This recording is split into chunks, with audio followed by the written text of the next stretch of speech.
तो शुभ प्रभात बच्चों। आज हमारा ये हिंदी का पीरियड है मंजरी, ठीक है। हाँ, तो आज हम लेसन लेने वाले हैं बस्ता और जूता। लेसन नंबर 5, बस्ता और जूता। तो ये बस्ता और जूता ये क्या है? बस्ता यानी क्या है? हम जो आप जो स्कूल में लेके जाते हो, है ना, बस्ता और जूता, इसी के ऊपर ये लेसन है कि बस्ता सभी स्टूडेंट्स ने अपनी जो बस्ता है, जो बैग है, स्कूल बैग जिसे हम स्कूल बैग बोलते हैं, और ये जूता यानी शूज, इसकी सफाई भी रहनी चाहिए, है ना। बस पहने और फेंक दिए और बस कॉपियाँ रख दी और उसको कुछ धोना नहीं, उसकी सफाई नहीं की तो कैसा होगा? उनको भी कुछ है ना।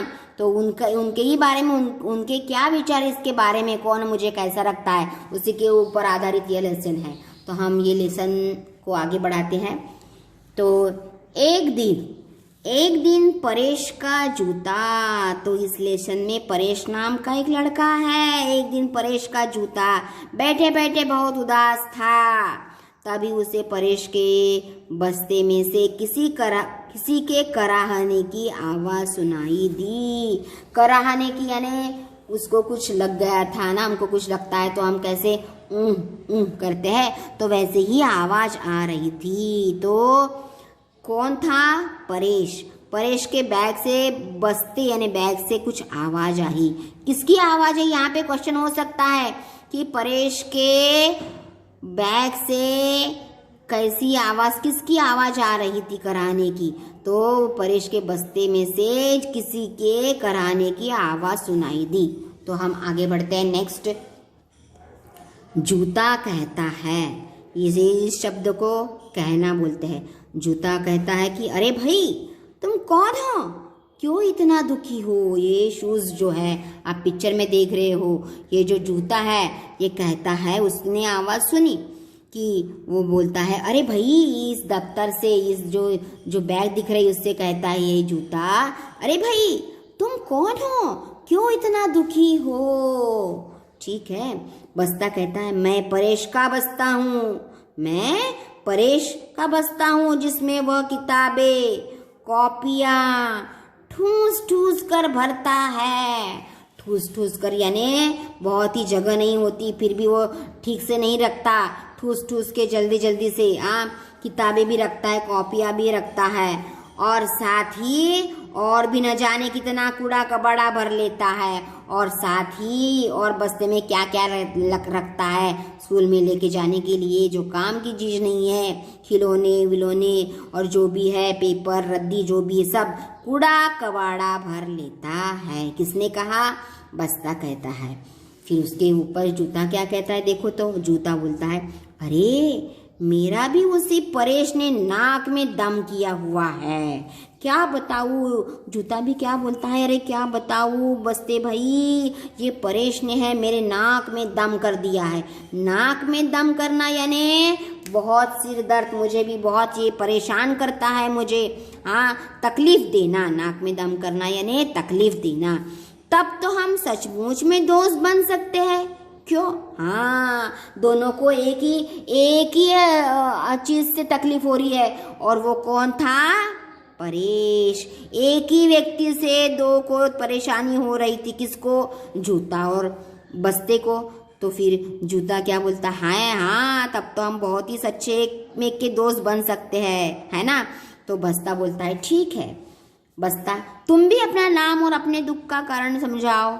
बस्ता बोलता है ओ जूते, आप भी अपना नाम बताओ, दुख का कारण समझाओ। तो जूता कहता है दोस्त, परेश ने मुझे घीस घीस कर, यहाँ वहाँ ठोकरे मार मार कर मेरा अंग अंग दुखा डाला है। ये जो रास्ते से चलता है तो शूज पहने रहता है, मुझे पहनता है, लेकिन पूरा जो है कैसे चलता है? घिस घिस कर चलना, यहाँ वहाँ ठोकर मारता है, कहीं पत्थर को मारेगा, और मेरे तो अंग अंग दुखा डाला है, और मेरे सब अंग को, मेरे को तकलीफ हो रही है। यह सच है कि मेरा काम, यह तो सच है कि मेरा काम कांटों और कंकड़ पत्थरों से पैरों को आराम देना की रक्षा करना है। ठीक है, नेक्स्ट पेज। हाँ, जूता कहता है हाँ मेरा काम तो है कि जो तकलीफ जो पत्थर है उनसे उनके पैर की रक्षा करना, पर इसका मतलब यह तो नहीं कि बिना कारण मुझे ठोकरें मारी जाए। लेकिन इसका मतलब यह तो नहीं है कि जानबूझ के पत्थर को मेरे शूज से मुझसे मारा जाए। बस्ता कहता है मैं भी किताबें कॉपियाँ रखने के लिए बना हूँ। बस्ता भी अभी शिकायत करने लगा, अरे हाँ जूते भाई मैं क्या बताऊँ, मेरा भी उपयोग उसी के लिए है, किताबें रखो, कॉपियाँ रखो, कंपास रखो, लेकिन सही ढंग से रखना चाहिए। मैं भी किताबें कॉपियाँ रखने के लिए बना हूँ, सही ढंग से, जिल्द लगी कॉपी की किताबें जल्दी जल्दी में कॉपी किताबें अपने साथ ले जाने में मुझे भी अच्छा लगता है। हाँ, सही ढंग से आप कॉपी किताबें मेरे अंदर रखो, मुझे भी अच्छा लगता है, पर मेरी भी तो परवाह करनी चाहिए। अब देखो ना, परेश स्टापू खेलने के लिए पत्थर, गेंद, लट्टू के अलावा दुनिया भर का कूड़ा कचरा मुझ में भर देता है, परंतु कभी भी मेरे बोझ के बारे में नहीं सोचता। देखो तो ये परेश जो है ना, स्टापू खेलने के लिए पत्थर पर गेंद, लट्टू, पत्थर के ऊपर मुझे रखता है, और गेंद, लट्टू ये सब मेरे अंदर ही भरता है, और इसी के अलावा दुनिया भर का कूड़ा कचरा मेरे अंदर भरता है, और मेरे मुझे कितना मैं बोझ उठा के लेके जाता हूँ इसके बारे में वो सोचता नहीं। ऐसा कौन कह रहा है? बस्ता। तो क्यों बच्चों, आपको भी कुछ समझ में आ रहा है क्या? आप में से भी कोई तो भी ऐसा है कि ऐसी हरकतें करता है? यस और नो? यस करते हैं। हाँ, तो अभी इसके बाद में सोचना आप भी, हाँ अपने स्कूल जो बैग है उसके बारे में आपने सोचना, उसको ढंग से रखना, उसमें किताबें ज़्यादा का कचरा डालना नहीं है, और उसको साफ सुथरा रखना, ठीक है। तो जूता आगे बढ़ता है। जूता कहता है हाँ दोस्त, परेश रास्ते में चलते समय जिस पत्थर को देखता है उसे ही जूते से मार मार कर मेरा बुरा हाल कर देता है। अरे हाँ, इसकी ऐसी आदत है कि रास्ते में अगर कोई भी जिस पत्थर को देखता है उस पत्थर को जानबूझ से मारता है, और मारता किससे है? मुझसे ही। मैं पहने रहता उसके पैर में शूज़, तो मेरा बुरा हाल कर देता है।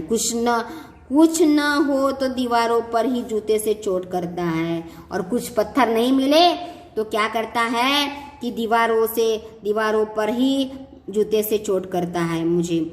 इससे दीवारें खराब होती है। यदि कभी वह मुझे पॉलिश लगाकर चमका ले तो मुझे कितनी खुशी होगी। हाँ, इससे तो क्या दीवारें भी खराब होती है और मेरा भी हार बहुत गंदा होता है। कभी कभार मुझे पॉलिश लगाकर चमका कर देगा तो मुझे भी खुशी मिलती है, लेकिन वो ये परेश है, ये मेरे बारे में कुछ भी नहीं सोचता।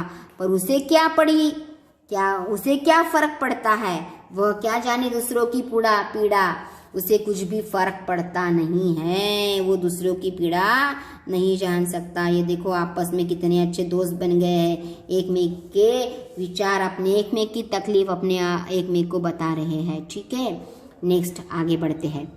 बस्ता कहता है यदि परेश दूसरों की पीड़ा महसूस करता तो रवि की कॉपी चुपके से उठाकर अपने बस्ते यानी मुझ में क्यों रखता। हाँ, बस्ता कहता है कि अगर उसको वो दूसरे की पीड़ा, दूसरों को पीड़ा यानी दर्द है ना, तो दूसरों को दर्द होने वाला दर्द अगर उसको महसूस करना यानी समझना है ना, उसको अगर वो फीलिंग करना, उसको अगर वो समझता दूसरे की दर्द को, तो रवि की जो दूसरा लड़का है रवि, उसकी कॉपी ऐसे दूसरे की कॉपी चुपके से चुरा कर मेरे ये बस्ते में डालता है, तो ऐसे नहीं करता, ठीक है। मैं चीख कर कहता रहा कि चोरी करना गलत है, ऐसा मत करो, पर मेरी आवाज़ उसके कानों तक पहुंची ही नहीं। हाँ बच्चों, तो देखो यह आपके के लिए भी है कि आपके स्कूल में किसी की कॉपी मिल गई है तो अपने कॉपी में नहीं रखना,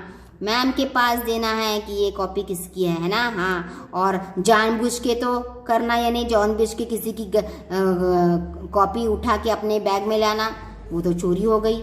और कभी कभी तो अनजाने में हमारे बैग में आ जाती है किसी की कॉपी, है ना, तो वो तो ठीक है, हम वापस कर देते, लेकिन जानबूझ के कॉपी किसी की लेना नहीं है, क्योंकि दूसरों की बहुत तकलीफ होती है।